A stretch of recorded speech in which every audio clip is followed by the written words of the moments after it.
Here on Granada, where there's life, and tonight a nurse explains how important care is in aiding a patient's speedy recovery.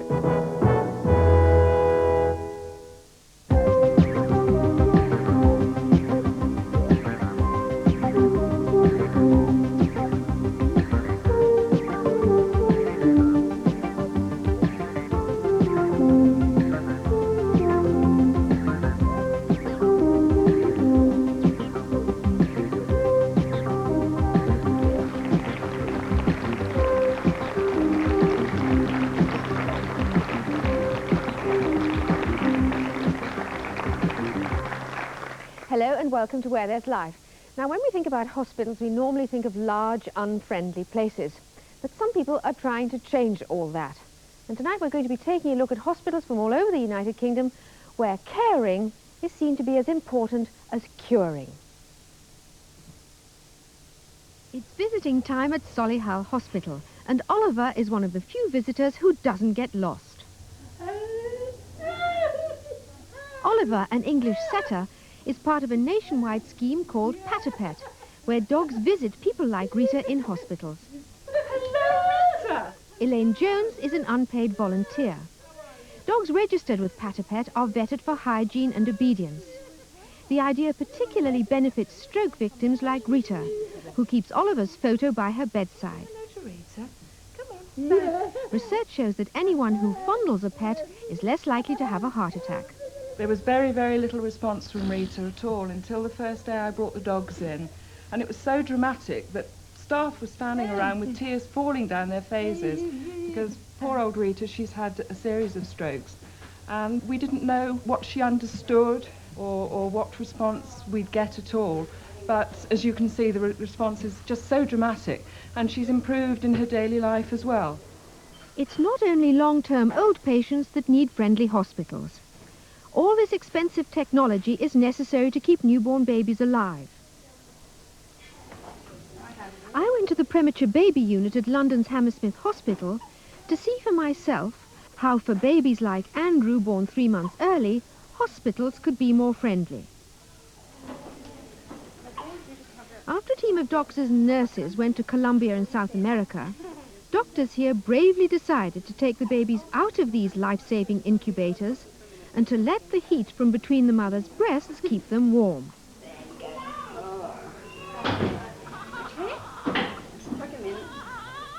A shortage of incubators in Colombia resulted in doctors sending babies home between mothers' breasts like this. And many of these babies survived. I asked Sister Kathy Sleeth, one of the team who went to Colombia, what the Hammersmith unit had gained from the trip. We felt there was something we could learn from this contact, human contact. We feel mothers and the babies benefit. The babies cry less and more contented when they're next to the mother. And it gives the mother more confidence. They get to know their baby. Having been through a period of separation during intensive care, it's a chance for them really to get to know them. I thought it would just be, you know, just putting there and feeling, but it does choke you up a bit. Do fathers do this as well? Oh yes, we've had fathers having them down their shirts as well. They found it just as enjoyable as the mothers. Really? Oh yes. It's a nice way to introduce fathers to motherhood. Oh, fatherhood. In fact, one father said he felt pregnant when he had the baby down next to his skin. Well, you know you've had a baby, but you don't feel as if it's actually yours. And you, like when you go home, you sort of forget and you think, oh, you know, I've got a baby, you know, but it's not here. This way, you know it's yours. He's starting to think, is that the first time? Aren't you proud, you know, because he just smelled your skin and went Yes, rooting he went away and found it. Just like a little puppy. When you have your baby and they hand it to you the first time, after you've given birth and you've gone through all that pain and you feel so emotional, I feel like I've just had him now, not 5 weeks ago. As with the babies, most children's wards these days have allowed children to benefit from having their parents stay with them in hospital. But parents can feel bored and helpless. So here at the University Hospital of Wales in Cardiff, the staff teach the parents simple nursing skills. The scheme is called Care by Parent. Sister Carol Davis is teaching a parent how to listen to her baby's heart. Right, I've got 30 to the quarter. Good, well done. That's lovely. So, that's about right, you yeah. go by 4. Good girl, Amy. Oh, clever mother, aren't you? I think some of the nurses initially felt that their role was being taken over, but now I think they realise that teaching is a large part of their responsibility as a trained nurse, and this is just another form of teaching. We've had some mothers who have said, not very many, I think it's about 2, who said, oh no, while my child is here, I'm having a rest. You, the nurses, you look after them. But in one of those cases, the father came in and looked after the child. The father stayed with the child, and the mother came in every day. 2-year-old Richard Davis has an autoimmune disease, and his mother Trudy has learned to change his nasal tube. I felt Richard wasn't looking very well that morning. He felt warmer than usual, and nurses sort of take temperatures. But sometimes, you know that they got more of a temperature than it's actually reading, and I could tell by the way he was starting to sleep all the time that there was something wrong, and they found that he has septicemia.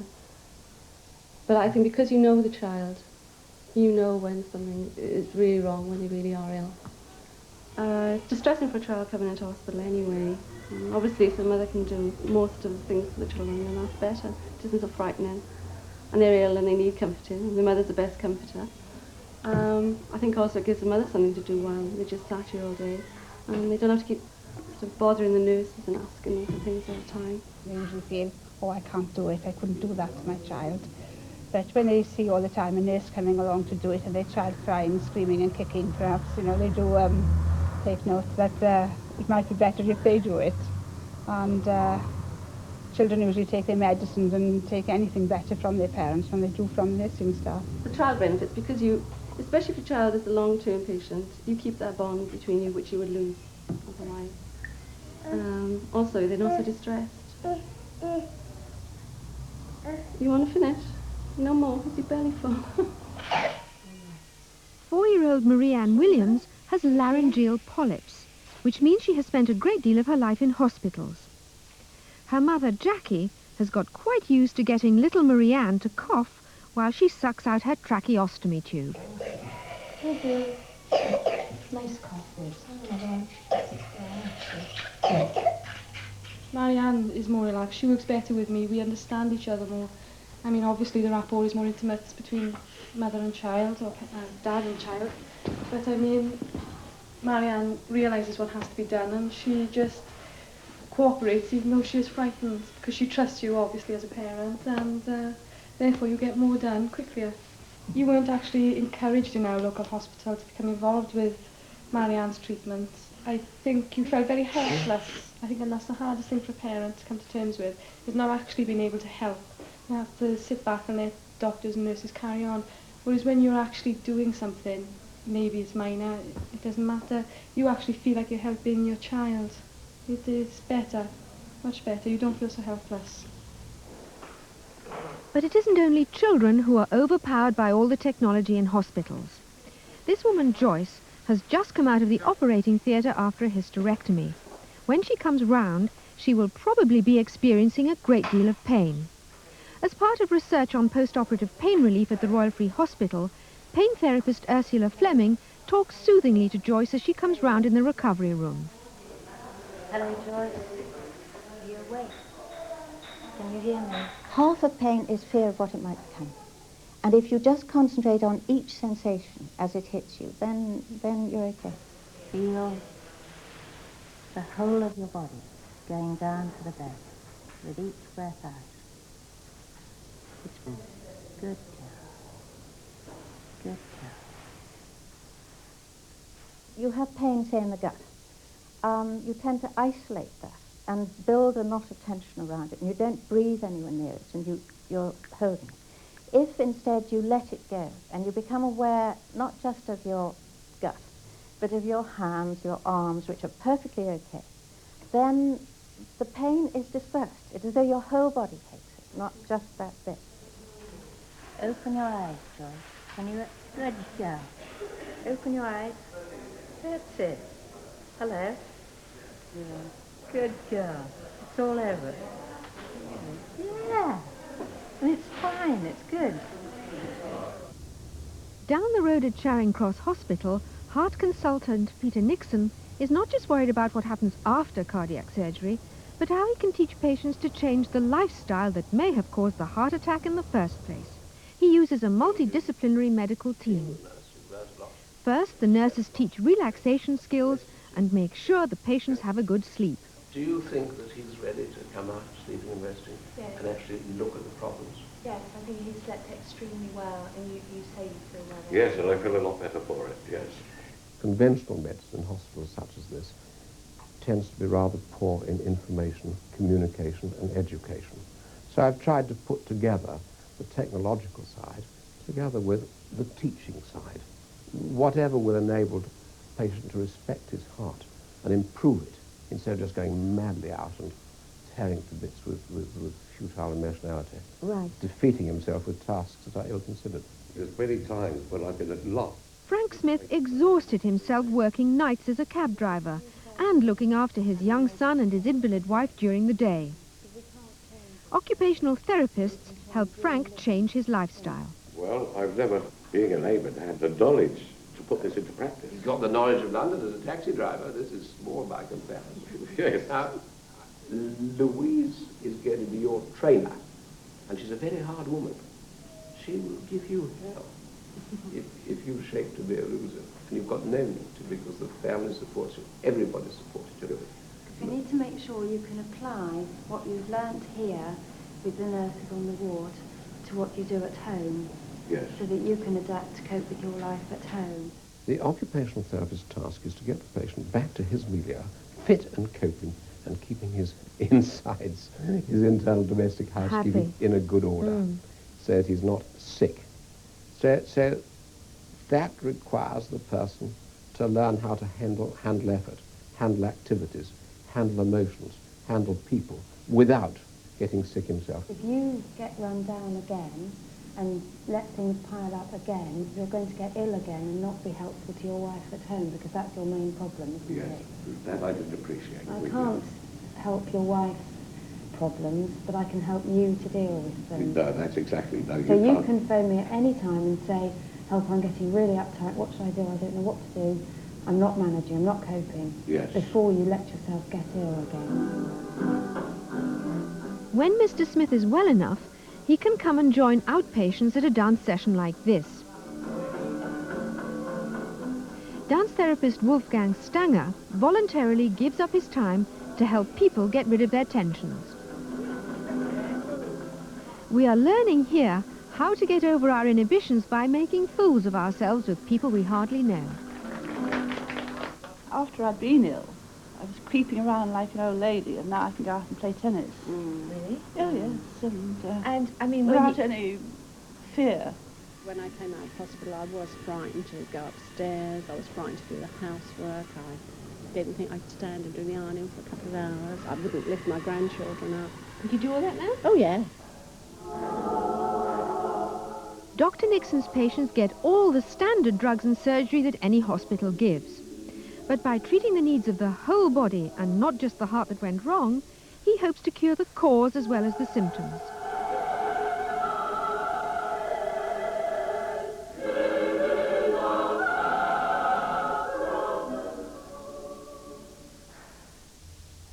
The cottage hospital in the Cotswold village of Burford was due for closure 4 years ago, but the authorities were persuaded to try an experiment in nursing care.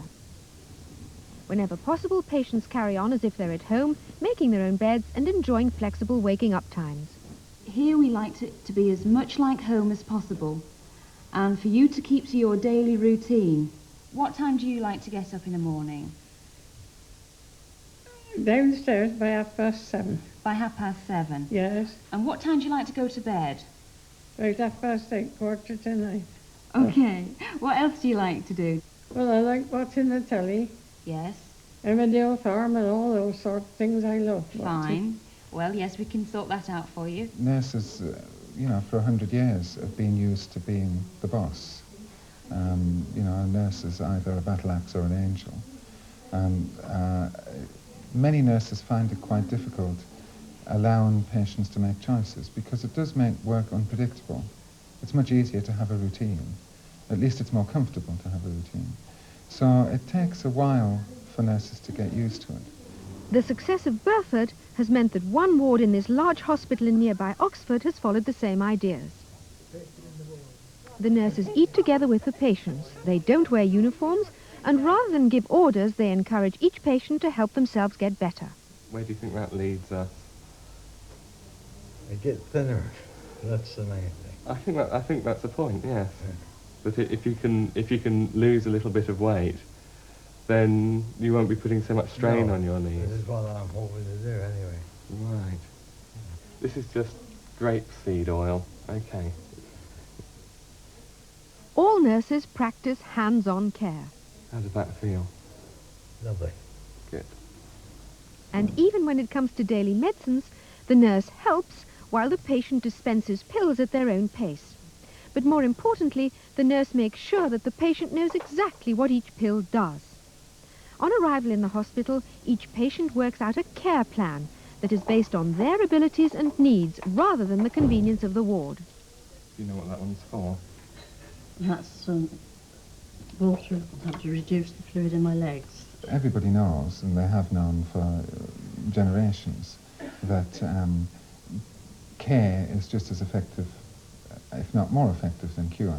So I'm not suggesting that you don't give people antibiotics, but even if you do give people antibiotics, if they don't feel good, if they don't want to get better, then they won't, whether they have antibiotics or not. But if you give people antibiotics and you make them feel good and warm and comfortable and cared for and valued, then they are more likely to get better. This hospital in London has found a way of improving the lives of some long-term old patients. To break up a long day on the ward, this theatre group helps to stimulate old memories and makes the old folks feel young again. Together with the nurses, the actors sit amongst patients and friends and get them to describe old-fashioned objects from the past. I've got a dog collar. The old people brighten up perceptibly as they demonstrate how these objects were used. A hole like that, and you get your black wool, skein of black wool.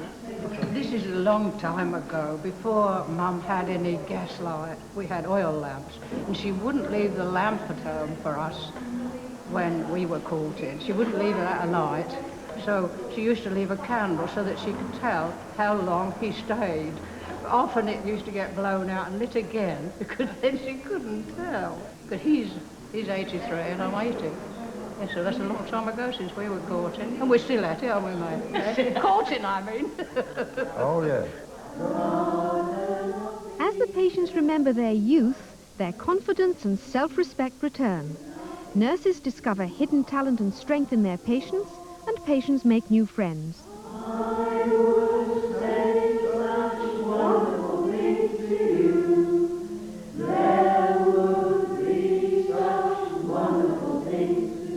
Some of the patients may have to spend the rest of their lives in hospital. But the nurses say these weekly sessions with the theatre group, though sometimes saddening, do far more for the patients than any orthodox medical care they receive from the hospital.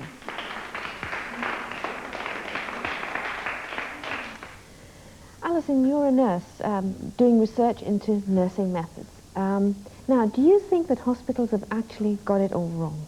Well, I think what is evident from the film is the fact that it's people that matter, and it's the human touch that is important, and it is that people are first in the whole process.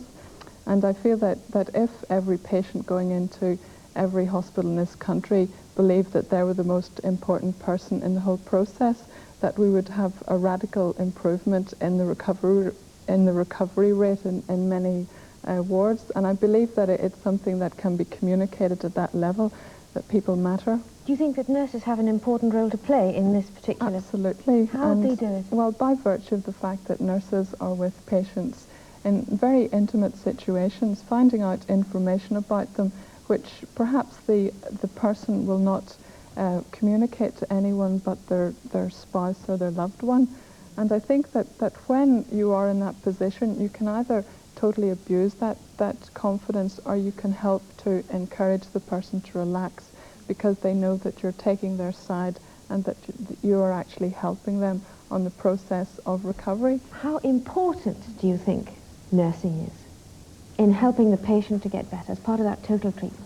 Well, I think that we can't isolate any one professional group and say that they are the most important people in it. I think that perhaps we ought to begin to think of ourselves as people working in a large team with the patient in the centre and everybody else with a whole range of different skills all throwing their bit into the middle and then seeing how it comes out.